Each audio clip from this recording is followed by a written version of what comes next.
Gandiv news में आपका स्वागत है। आइए नजर डालते हैं आज की प्रमुख खबर पर। यदि आपने अब तक हमारा चैनल सब्सक्राइब नहीं किया है तो तुरंत सब्सक्राइब करें और जुड़े रहिए हमारे चैनल से। जिला प्रमुख रेशम मालविया की 2 टूक, भैरवजी धाम से बीएपी पर करारा वार। भाजपा का दामन छोड़कर कांग्रेस पार्टी में शामिल होने के ऐलान के बाद पूर्व कैबिनेट मंत्री महेंद्रजीत सिंह मालविया के समर्थन में भैरवजी मंदिर परिसर में भव्य कार्यकर्ता एवं ग्रामीण सभा का आयोजन किया गया। सभा में बड़ी संख्या में कार्यकर्ता व ग्रामीणजन उपस्थित रहे। इस अवसर पर जिला प्रमुख रेशम मालविया ने सभा को संबोधित करते हुए भारत आदिवासी पार्टी पर तीखा हमला बोला। उन्होंने कहा कि भील प्रदेश की मांग के नाम पर आदिवासी समाज को गुमराह किया जा रहा है और यह मुद्दा केवल भ्रम फैलाने व भड़कावे की राजनीति का हिस्सा है। रेशम मालविया ने सवाल उठाते हुए कहा कि जो नेता स्वयं को हिंदू नहीं मानते, वे भजन मंडलियों में क्यों जाते हैं, तिलक क्यों लगाते हैं और मंदिरों में दर्शन क्यों करते हैं। उन्होंने कहा कि आदिवासी समाज को सच्चाई समझकर ऐसे भ्रम से सावधान रहने की आवश्यकता है। बांसवाड़ा में ऐसा लगा कि क्या हो गया, लोगों को बोलने का मौका नहीं मिला। हम क्या कहें क्या नहीं कहें, कहां जाए क्या करें। विशेष करके बागीदरा विधानसभा की जनता, यहाँ के कार्यकर्ता, बहुत उनको धक्का लगा, बहुत रोए, बहुत पछताए।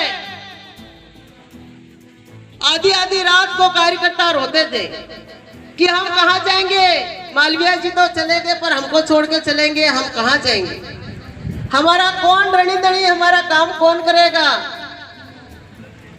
हम भी साहब को पूछते थे, साहब आपने पार्टी बदली, पर साहब ने हमको नहीं बताया।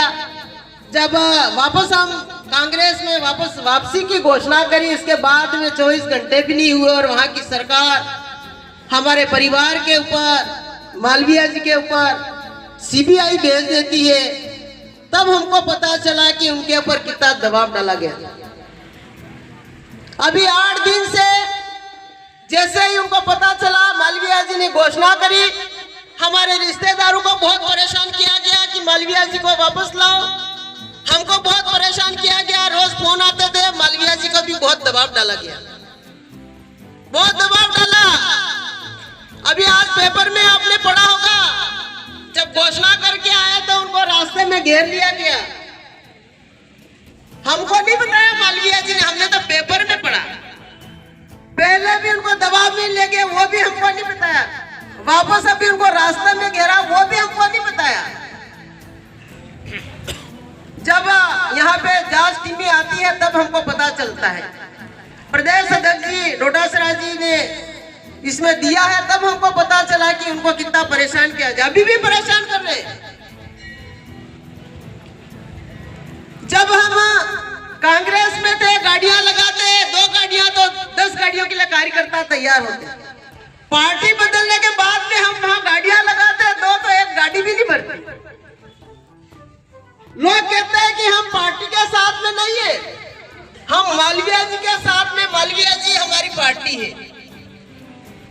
मालविया जी ने लोकसभा में 3 पार्टियों से संघर्ष किया। भारतीय जनता पार्टी से भी संघर्ष किया, वाम पार्टी से भी संघर्ष किया और कांग्रेस से भी संघर्ष किया। ऐसा हमारे किस्मत में लिखा हुआ था। कभी कभी ऐसा योग आता है, ऐसा योग आता है, ये मान के हम चलते थे। आज आप सबको देख के बहुत उत्साह है, खुशी है, 1 किलो खून भी बढ़ जाता है। कांग्रेस, हमारे कांगड़ तलाई के कार्यकर्ता आनंदपुरी और बागीदरा से ज्यादा आप लोग, आपने क्या ना ओसीला है, ओसीला है क्या ओसीला रमे ने रमाड़े भाई है तो तमें गांगड़ तलाई ना कार्यकर्ता को ओसीला। मालविया जी के मन में एक सपना था, जब पहली बार मंत्री बने तब भी उनका एक सपना था कि मेरे को गांगड़ तलाई में सूखी धरती में पानी ले जाना। गहलोत साहब से उन्होंने इस विभाग की मांग करी थी, पर उस वक्त पीएडीए विभाग और पंचायती राज मिला, जल संसाधन विभाग नहीं मिला।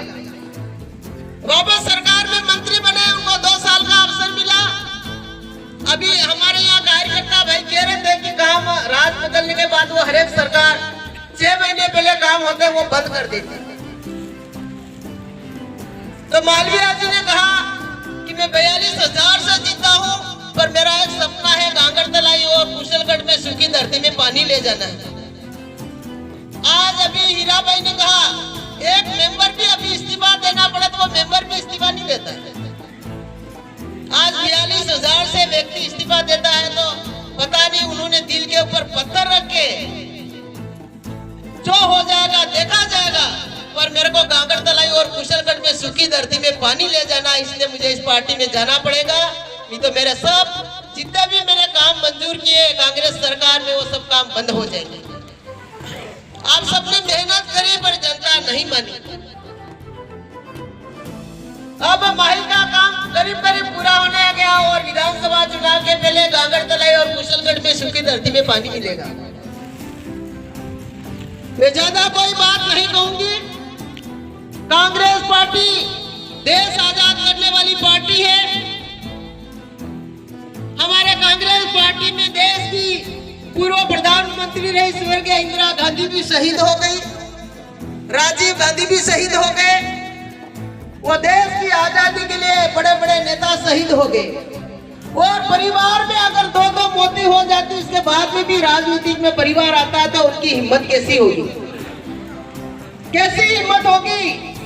आज नौजवान देश के प्रधानमंत्री रहे राजीव गांधी, ऐसा इंसान तो मैं अभी टीवी देखती हूँ पर राजीव गांधी जैसा इंसान मैंने दुनिया में नहीं देखा। ऐसा सुंदर आदमी को लोगों ने मार दिया, इंदिरा गांधी को मार दिया, पर वहां पे खालिस्तान बनने नहीं दिया। ये कांग्रेस पार्टी का इतिहास है। हम बीजेपी में गए पर मेरा मन तो कांग्रेस पार्टी में ही रहा। हमने कभी बीजेपी का नाम सुना जरूर था, पर हमारा यहाँ का कार्यकर्ता, यहाँ की जनता की मांग थी मालवीय जी वापस कांग्रेस में आके कांग्रेस को जिंदा करे। हमारी जनता जो भटक गई है उसको सही रास्ते पे लाए। हमारी जनता कहाँ जाएगी, किसके पास खड़ी रहेगी, कहाँ जाएगी जनता। आप 40 साल से हमको आशीर्वाद देते आए हैं। जनता हमारी माँ बाप है, हम तो आपके नौकर हैं, हम तो आपके सेवक हैं। जो आदेश देंगे आप वो हम काम करेंगे। हमसे गलती हो गई है उसके लिए तो हम माफी मांगते हैं आपसे। सुबह का बुला शाम को आता है वो बुला नहीं कहलाता है। हम सही वक्त पे आए। मालवीय जी को ले गया पर उनको परखने नहीं आया भारतीय जनता पार्टी के लोगों को। वो 24 घंटा काम करने वाला व्यक्ति है, वो बैठने वाला व्यक्ति नहीं है। हमने समझा कि थोड़े समय बाद उनके कोई न कोई उनको पद देंगे तो भारतीय जनता पार्टी के लिए काम करेंगे, सेवा करेंगे, पर उन्होंने कोई पद नहीं मिला। बैठे बैठे व्यक्ति क्या करे। आप